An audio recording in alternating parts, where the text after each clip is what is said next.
Assalamualaikum warahmatullahi wabarakatuh.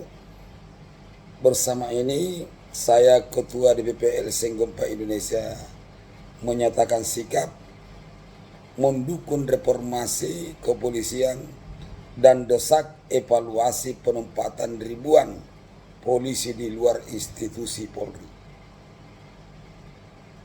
Dewan Pimpinan Pusat DPP LSM Gempa Indonesia menyampaikan keprihatinan serius atas adanya dugaan bahwa kurang lebih 4.000 anggota Polri memegang jabatan di berbagai instansi pemerintah dan non-pemerintah di luar struktur kepolisian.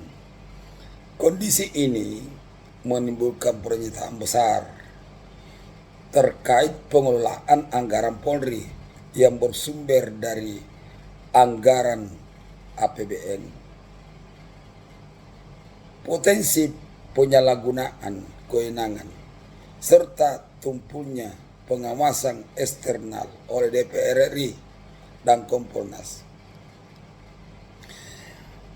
LSM Gempa Indonesia menegaskan bahwa praktek ini berpotensi merugikan negara dan menghambat kesempatan kerja masyarakat sipil, khususnya ratusan ribu sarjana yang menganggur setiap tahun. Permasalahan utama: 1. Dugaan penyimpangan penggunaan anggaran Polri dalam kurung APBN. Anggota Polri yang ditugaskan di luar institusi tetap menerima gaji, tunjangan, dan fasilitas yang anggarannya dibebankan pada APBN kepolisian. Jika mereka secara bersamaan menerima fasilitas dan instansi penempatan maka potensi double funding, pengadaan ganda dapat terjadi. Hal ini dapat dikategorikan sebagai maladministrasi, bahkan potensi tindak pidana korupsi apabila ada penyimpangan penggunaan anggaran, rekayasa kebijakan penempatan, atau pemanfaatan jabatan yang kepentingan tertentu. Dasar hukum penempatan polisi di instansi lain: 1. Undang-Undang Nomor 2 Tahun 2002 tentang Kepolisian Republik Indonesia, Pasal 28 Ayat 3 menyatakan, anggota kepolisian negara Republik Indonesia dapat menduduki jabatan di luar kepolisian setelah mengundurkan diri atau pensiun dari dinas kepolisian. Makna pasal ini sangat jelas. Polisi tidak boleh memegang jabatan struktural di luar Polri apabila masih berstatus aktif. Jika tetap melakukan, maka bertentangan dengan undang-undang. 2.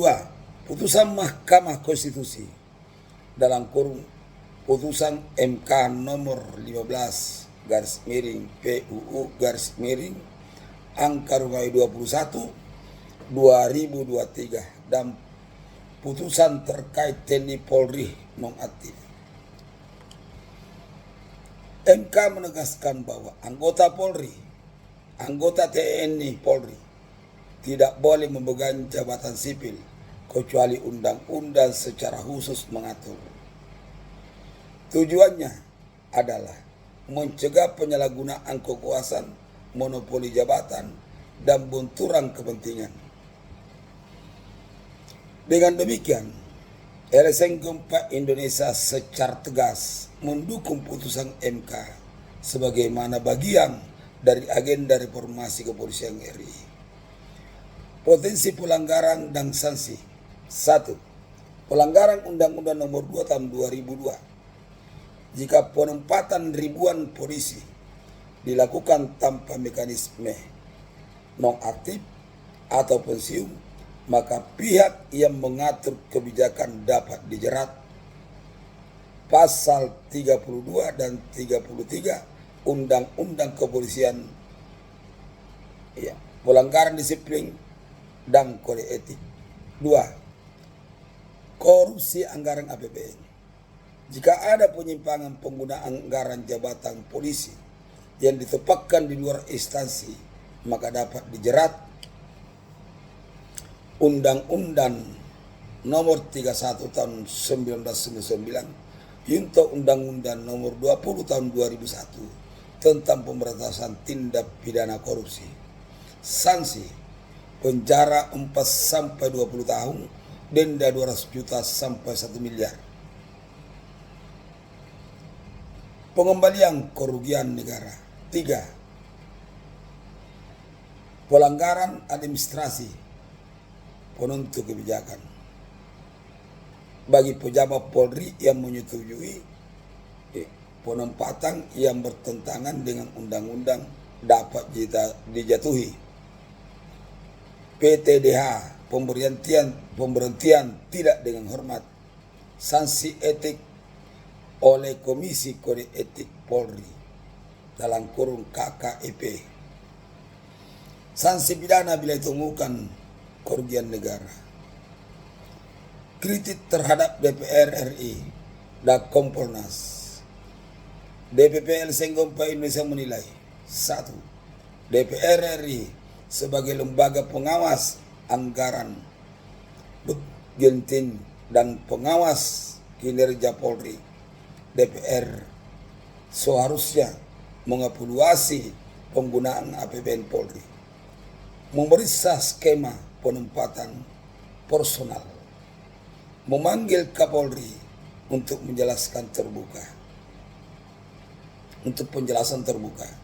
Namun kenyataan DPR RI terkesan tutup mata. 2. Kompolnas sebagai pengawas eksternal Polri, Kompolnas justru tidak mengambil sikap tegas, tidak melakukan audit investigasi, dan tidak menjalankan mandat reformasi kepolisian. Sikap resmi DPP LSM Indonesia. 1. Mendukung penuh reformasi kepolisian Republik Indonesia sebagai jalan memperbaiki tata kelola sistem perekrutan dan penegakan hukum yang profesional. 2. Mendukung keputusan MK yang melarang polisi aktif menduduki jabatan di luar institusi. 3. Mendesak Kapolri segera menarik seluruh anggota Polri yang menjabat di instansi lain. DPR RI membentuk panitia khusus untuk menyelidiki penggunaan APBN Polri terkait penempatan personal. Kompolnas menjalankan fungsi pengawasan secara independen dan transparan. 4. Meminta KPK melakukan audit investigasi apabila terdapat indikasi penyalahgunaan anggaran atau kewenangan. 5. Menegaskan bahwa negara seharusnya memberikan kesempatan kepada masyarakat sipil, khususnya sarjana muda yang mengatur untuk menduduki jabatan-jabatan sipil, bukan monopoli lewat penempatan personil Polri tutupnya. Assalamualaikum warahmatullahi wabarakatuh.